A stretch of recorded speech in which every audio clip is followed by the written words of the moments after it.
Alhamdulillahi Rabbil Alameen, wassalatu wassalamu ala sayyidil anbiya'i wal mursaleen, amma ba'd, fa'a'udhu billahi minash shaitanir rajim, bismillahir rahmanir rahim.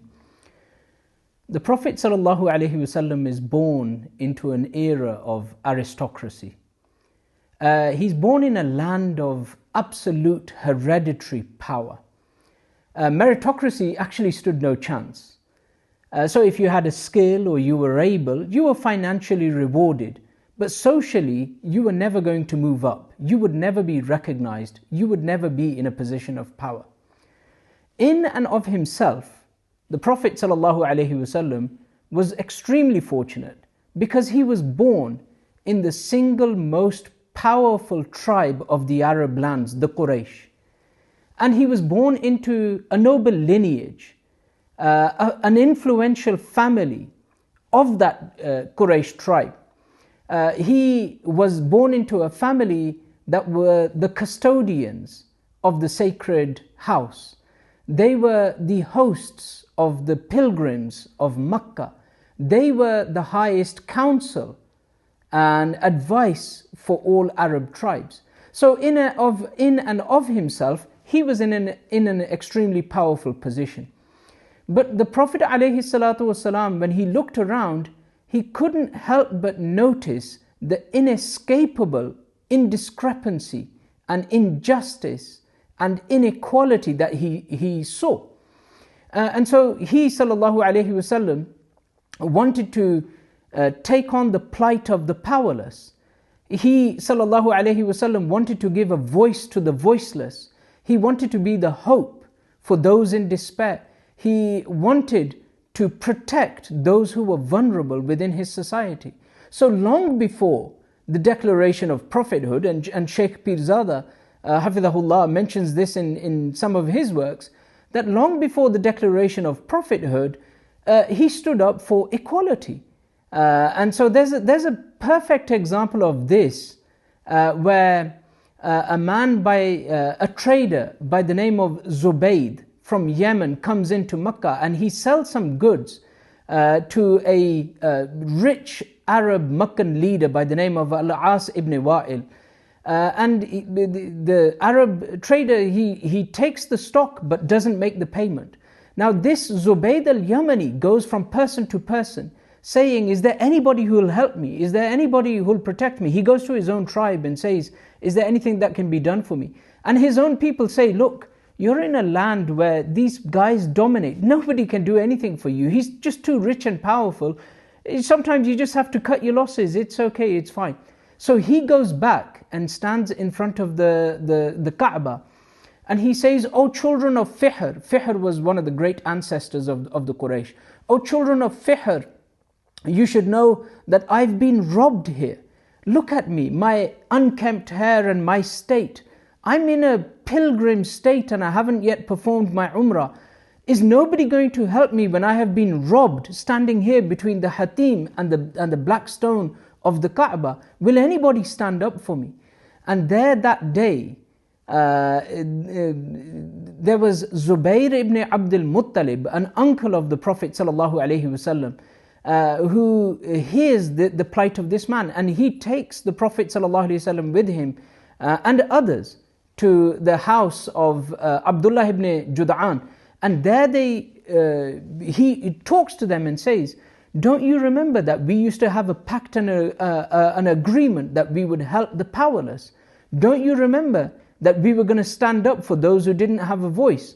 And so with these like-minded people, he makes them pledge to reenact that pact all over again. And he says, let's stand up for him. And so the Prophet ﷺ was part of this.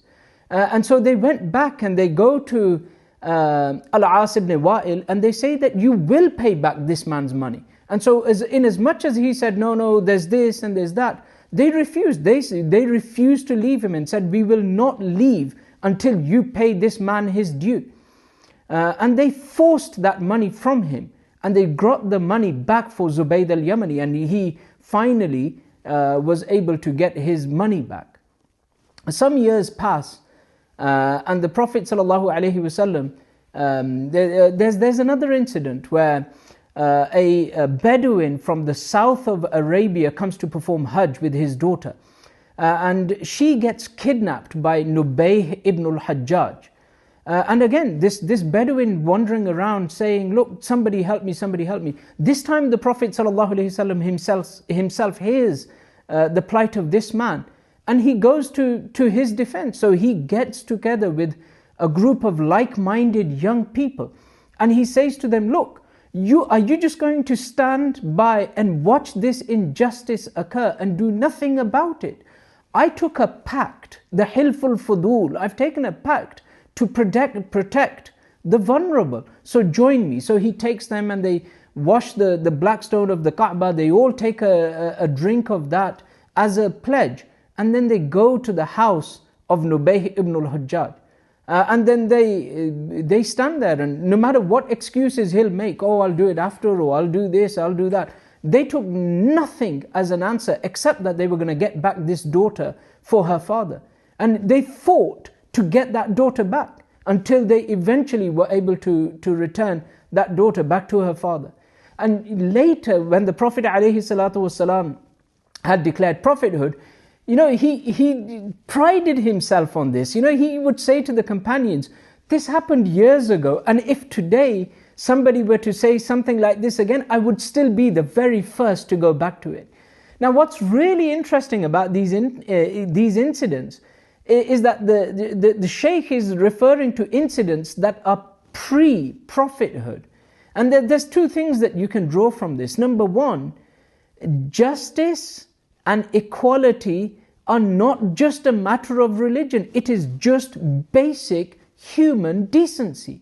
And so religion has got nothing to do with it.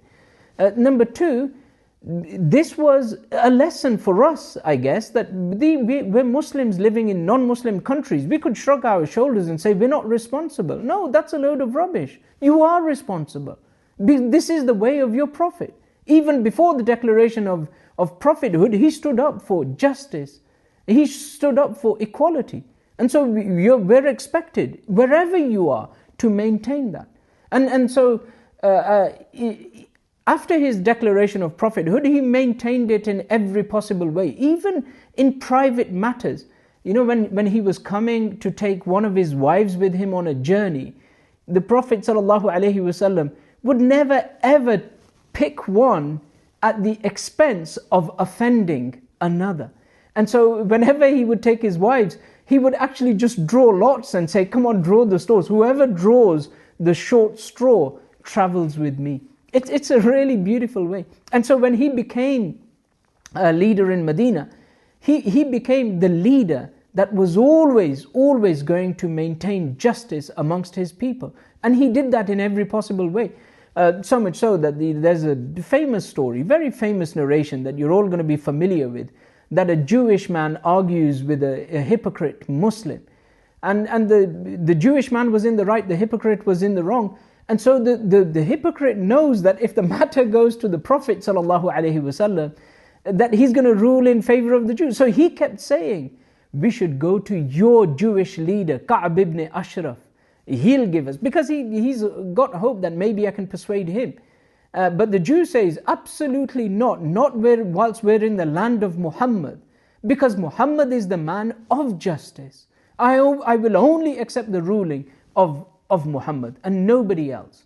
And so he took the matter to the Prophet ﷺ, and the Prophet ruled in his favor. So this is it. This is the equality of your Rasul, of the Messenger ﷺ. This is the justice of the Prophet ﷺ. These are the exact values that took a man from Ibn Adi and didn't just make him a leader of Arabs. It made him a leader of Muslims the world over. This is the equality that took a black Abyssinian slave and didn't just give him a status. It made him the most memorable mu'adhin of all times on earth. This is that value that gave us the religion that we so love. And so that's why 1400 years after the Prophet ﷺ, there's still 2 billion people who romanticize, who reminisce this quality and this value.